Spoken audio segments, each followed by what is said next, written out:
பூசணிக்காய் கூட்டு, ஒரு 3/4 கப் பைத்தம்பருப்பு, ஒரு 1/4 கப் கடலைப்பருப்பு, 2மா சேர்த்து 1 கப் எடுத்திருக்கேன். இதை வந்து ஒரு நல்லா வாஷ் பண்ணிவிட்டு ஒரு 5 விசிலுக்கு வந்து வேக வச்சு எடுத்துக்கோங்க. பூசணிக்காவை இந்த சைஸ் கட் பண்ணிவிட்டு ஒரு பேனில் சேர்த்துட்டு 1/4 டீஸ்பூன் மஞ்சள்தூள், தேவையான உப்பு போட்டு கொஞ்சம் தண்ணி விட்டு இதை நல்லா வேக வச்சு எடுத்துக்கோங்க.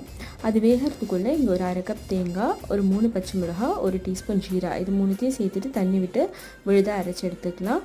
இதுவும் வந்து நம்ம அந்த காயோடு சேர்த்துக்கலாம். இதோட பச்சை வாசனை போகிற அளவுக்கு ஒரு 5 நிமிஷம் வந்து மீடியம் ஃப்ளேமில் கொதிக்க விடுங்க.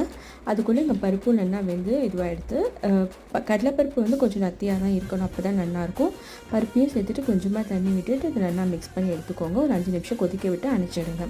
இங்கே வந்து தேங்காய் எண்ணெயில் கடுகு, உளுத்தம்பருப்பு, காஞ்ச மிளகா, கருவேப்பிலை, பெருங்காயம் இதை தாளித்து கொட்டி இதில் சேர்த்துக்கோங்க. தேங்காய் எண்ணெயில் தான் மஸ்ட்டாக தாளிக்கணும், அப்போ தான் ரொம்ப நல்லாயிருக்கும்.